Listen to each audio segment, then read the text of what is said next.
বাবা আমার পাশে বসে আছেন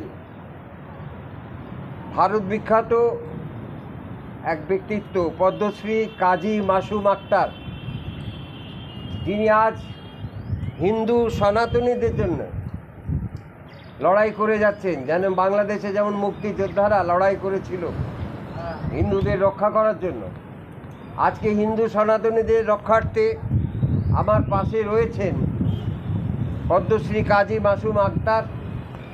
আমাদের গতকাল হয়ে গেল ভবার হরবোলা মন্দির থেকে রথযাত্রা এই দীঘার সমুদ্র সৈকতে অত্যন্ত সফলতার সঙ্গে হাজার হাজার মানুষ রথের দড়ি টেনেছে, প্রসাদ পেয়েছে। এবং আমি মাসুমদাকে এ বিষয়ে কিছু বলবো, তার অনুভূতি। আজ 27, হ্যাঁ আজকে 28, গতকাল 27, আজ 28 জুন 2025। আমরা দীঘার সমুদ্র তীরে বসে আছি। প্রচণ্ড বাতাস, তার সাথে অবিরত বৃষ্টিধারা, ভিজে ভিজে এক রোমাঞ্চকর এক না জানা অনুভূতি। ওনার বয়স কত?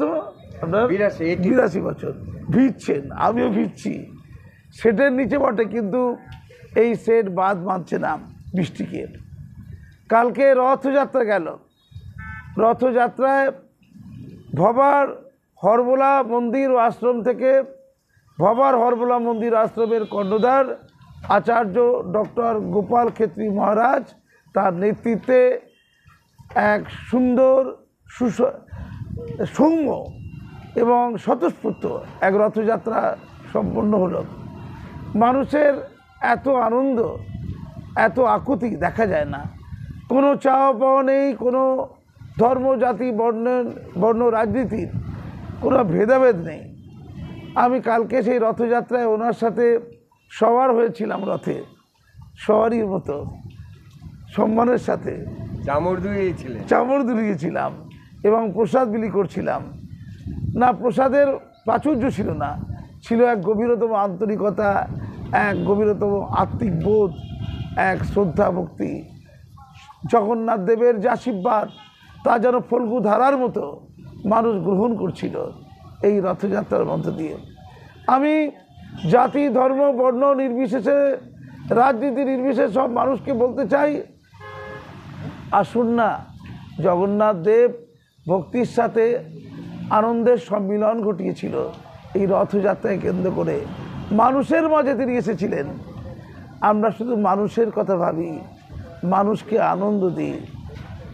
ভবা পাগলার আশ্রমে ভবা পাগলা যে প্রেমের গান গেয়েছে, যে মানবতার আরতি ছড়িয়েছে সমাজে, সেখানে কোনো ভেদাভেদ নেই, যে শুধুই প্রেম।